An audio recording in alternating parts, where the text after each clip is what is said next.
Hi, welcome to Neuroverse a podcast hosted by Carolina and Clara, where we discuss all matters from neuroscience to philosophy and beyond. Today's episode is on scientific planes of understanding. And we'll be focusing on biochemistry and neuroscience as well as other fields of science, but mainly biochem and neuroscience because those are our backgrounds. And we just thought it would be really interesting to explore how these different topics are researched and how the way we think about the topics end up influencing the types of experiments we conduct, and then also like the plane of understanding of this topic.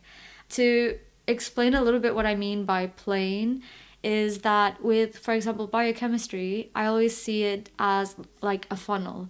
So you'll start off really big and broad, like you'll have the organism, and then you go smaller to the organ, and then tissue, cell, and then the protein and the molecule, and then the atoms, and then the chemical laws that cause it to behave and have these interactions with each other. And then from there we can understand the molecular interactions. Whereas with neuroscience, the perspective... It's a bit more complex than that. It is.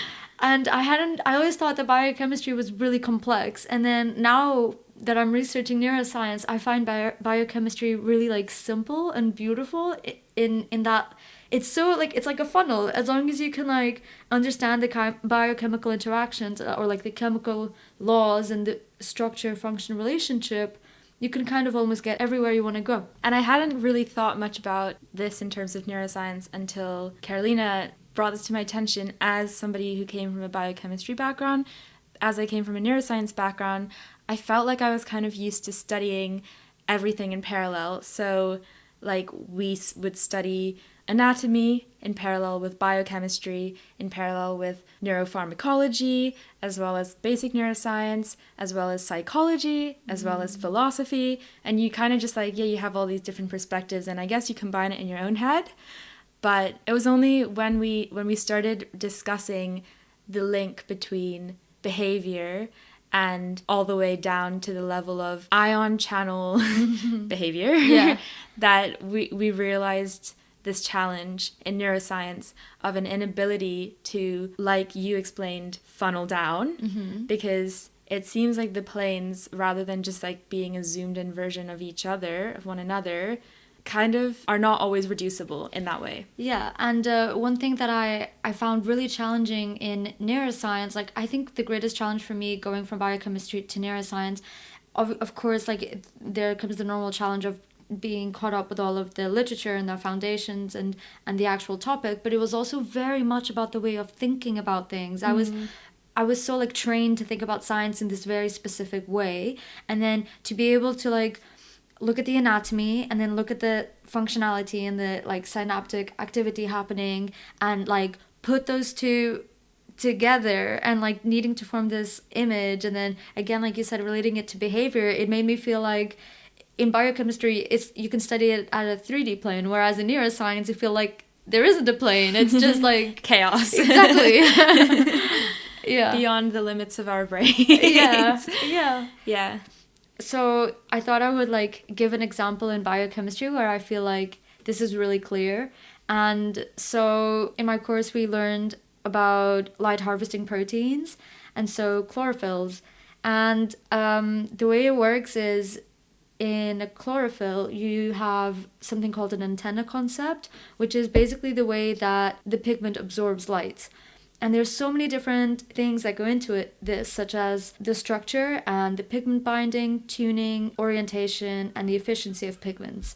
So I'm going to go over what all of these terms mean in the biochemistry context. So the tuning of spectral properties is about being able to optimize the light wavelength to the type of color that you have in your pigment, whether it's a carotenoid or like a green chlorophyll and that kind of thing. And then the way that the pigments would absorb light would be with light photons that have like a specific diameter, and in order for the pigment to absorb the light, the distance between the parts of the protein would need to be at a really specific optimal distance. In the case of like B850, a type of pigment, it would be 10 angstroms. And in the case of carotenoids, it would be between van der Waals distance. And this really fine specificity of distance allowed the photon to get transferred across the protein and not lose its energy, but also the distance wasn't too big that it got quenched. And so I know that this is a really tiny thing, but it's incredible how like specific the biology is. And then this relates to the structure-function relationship. And as I've mentioned in the structure-function episode, you have GRAL and GROES chaperones, and these are molecules that basically help the protein fold. And it's due to the fact that it has some hydrophobic areas and some hydrophilic areas that allow proteins to like fit into this structure, and like it'll just fold like a glove. And so biochemistry almost feels mechanic, and things just kind of fall into place once you understand the structure. Yeah. You understand the function. Exactly. This just reminded me, the first time we were talking about this, I remember asking, but how does it make sure that it's the right distance away from each other? Mm-hmm. And you were just like, well, evolution. Yeah. Because it's just basically trial and error over time until it finds the right distance, and then that survives. Yeah, exactly. Yeah. And another example of the structure-function relationship that I think makes biology quite clear is when looking at Alzheimer's, one of the main candidates for its cause is the accumulation of amyloid beta, and how this protein can agglomerate, so accumulate, but also misfold. And it's that misfold that causes a lot of the problems. And it has a lot of different types of misfolds, but one of them is called oligomers. And this really specific type of protein is what we think is perforating ion channels and acting as a detergent. And so again, this is another example where, in this variety of structure, we pointed out the one that looks weird. Let's look at that one. And then, it dissolves membranes, you know? Yeah. Like, so yeah, from a biochemistry perspective, I always felt that, as long as I'll understand the structure, I'll understand the function, and then like biochemistry will be solved, you know? Like the problem will be fixed. And now with neuroscience, like, you know the structure, you may even know the function, but then like you still don't know. Yeah. This definitely links back very closely to the episode on structure-function relationships we did, where, for any of those who haven't listened to it or need a refresher, we came to the conclusion that there's actually not a link between structure and function that's direct, but it's a triangle between structure, function, and dynamics within a system, which is something we randomly just agreed on in the moment. But we're in the process of publishing with Nature. And we're kidding. It's just a little theory that we have. Very cool. Yeah, I'm now starting to believe it more and more. And so in this topic, I think this is the same case in terms of dynamics being a very important part of neural systems. So it is something neural dynamics is something that's being taken into consideration and studied a lot more. In fact, the new Center for Neural Dynamics by the Allen Institute was just started. But so something I came across and have been thinking about for a while is the concept of emergence, which is technically the opposite of reductionism, which we have a whole episode on. Yeah, related to reductionism in art and brain science. Yeah, it was about reductionism in art as well as reductionist research methods, which basically means the ability to study things at a small level and infer higher level phenomena from it. Yeah. Which is flawed in many ways.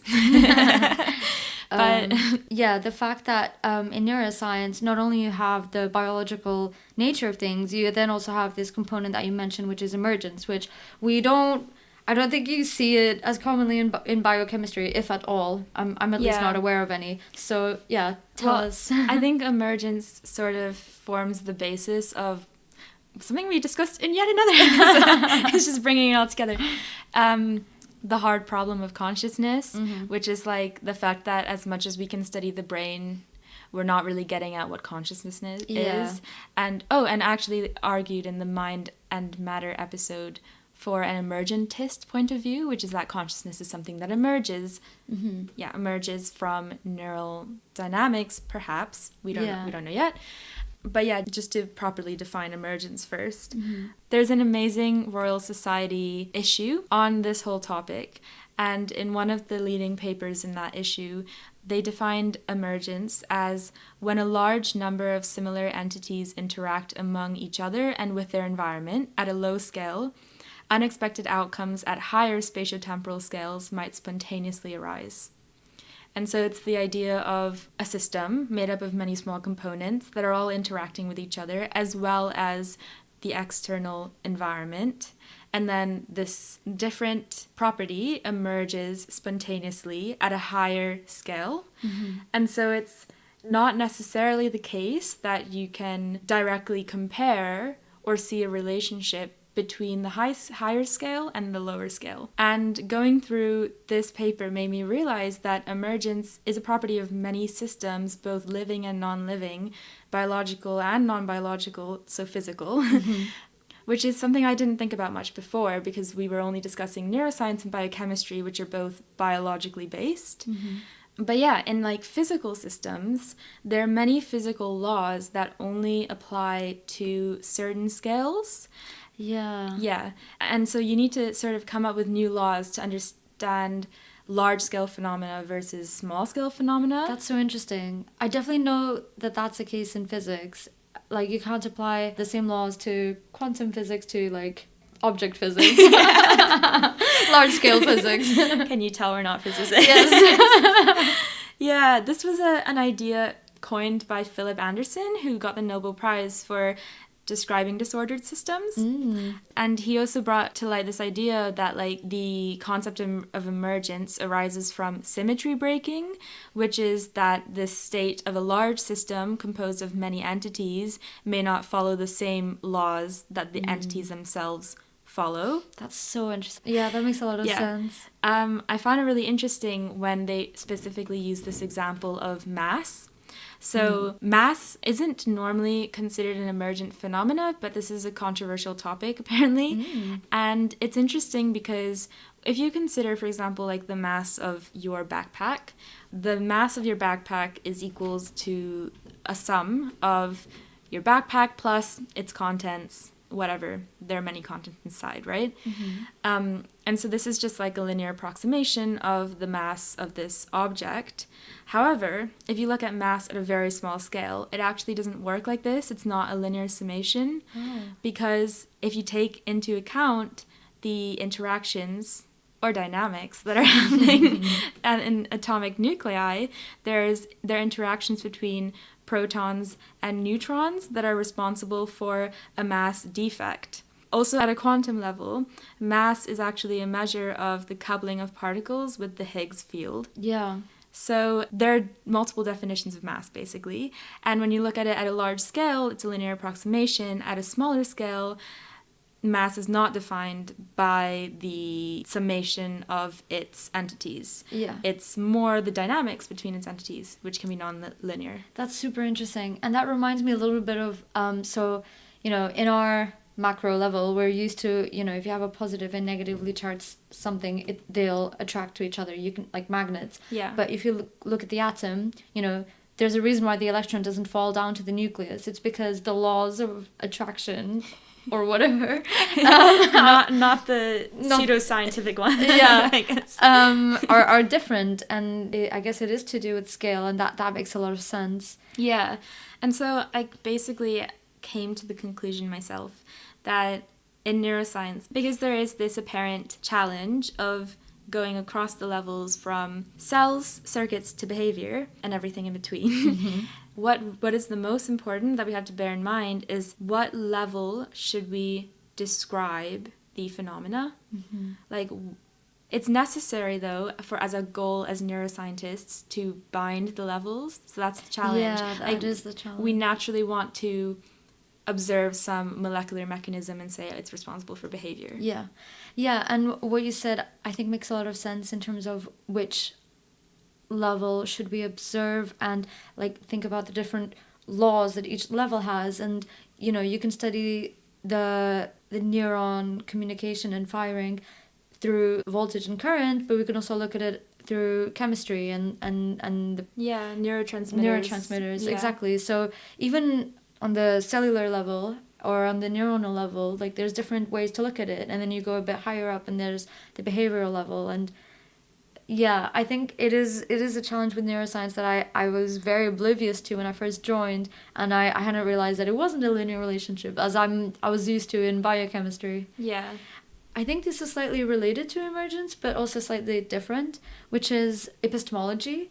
And so that's another phenomena that neuroscience has, that, you know, in biochemistry, I don't, you know, proteins aren't really, they don't really have a first person experience, you know, but I guess it also relates to consciousness, but a first person versus third person ontology, and yeah, whether this is emergent or reductionist. Could you give it an example or specify a bit more? Yeah, so it's just related to the fact that with researching the brain, I think it's a bit different because not only, yeah, we are researching it on a biological level and on a behavioral level, but it's also the fact that we have experiences and then we observe other people have their experiences from a third person perspective, and there's this epistemological gap that we don't really know whether this whole thing is just, you know, a VR simulation or whether it's actually real. So there's, yeah, I think with neuroscience, not only there's that behavioral aspect to it, which can be really difficult to define already,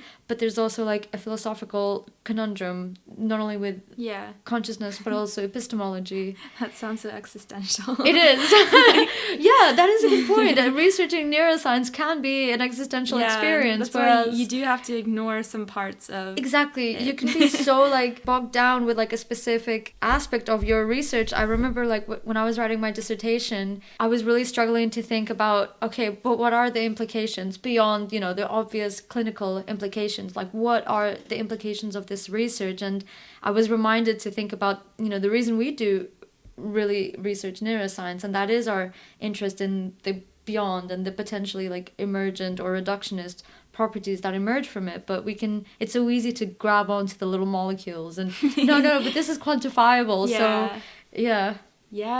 there is definitely some human perhaps tendency to make things quantifiable. Yeah, and to find patterns. Yeah, I think that's why, because quantifiable things are easier to find patterns in. Yeah.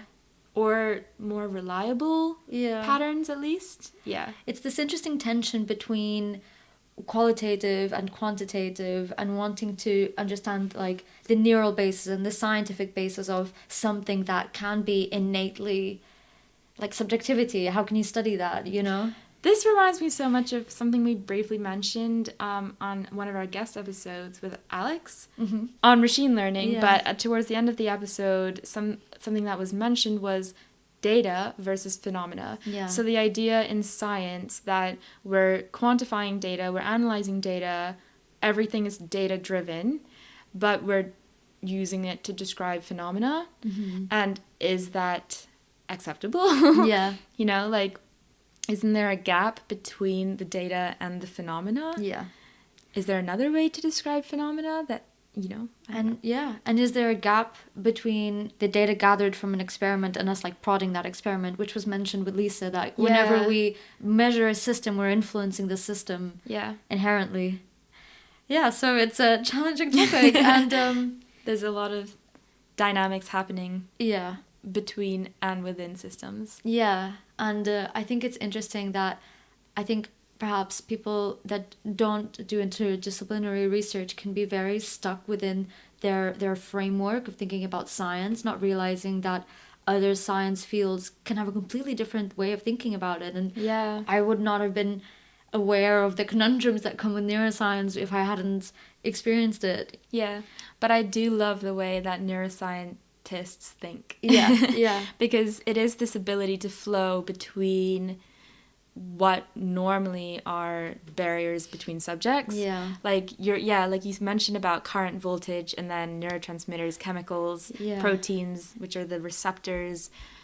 And like, so you look at, for example, a voltage trace, and from that you infer what is happening within the proteins of the cell and the ions, as well as what's happening in the circuit, like which parts of the circuit are activated on a higher level, and then how this may influence behavior. And it's like, you actually do have the opportunity to think about all these things, and it's allowed. Yeah, it's allowed. It's not like you're not crazy and you just jump. Yeah. But then you do need to learn how to have limits and like to know when it's plausible or not. Yeah, exactly. Yeah. With biochemistry, that's when I realized the simplicity of it, and I don't say this in a diminishing way. I say this in a really like beautiful and admiring way, in that if you can, using all the incredible X-ray crystallography techniques, as well as spectroscopy and a million other types of technologies, that if you can understand the protein structure, and then you can almost intuitively learn about the function. And I think that's really beautiful, and that's a simplicity that I'm missing at the moment in neuroscience. But I do love neuroscience for also very different reasons. Yeah. It also makes it, in biochemistry, the mechanistic basis makes it more like applicable, because then you can predict like, oh, from these mechanisms, how will the protein fold or whatever. Yeah. And like if you add this one amino acid, because it has these hydrophilic properties, it will shift the protein structure in this way, making it behave in that way, and it's very, very mechanistic. Yeah, I do admire that. Yeah. But that's something that is a bit frustrating about neuroscience. Like we don't know enough yet to make it really applicable. Yeah. I kind of also sometimes feel like neuroscience is a little bit of a black hole. Like, I don't know if we'll ever get to a point where like we can understand it from circuit to circuit. Yeah. The thing that you said about how like the way to think about neuroscience, it requires like a specific way of thinking about it, versus biochemistry, for example.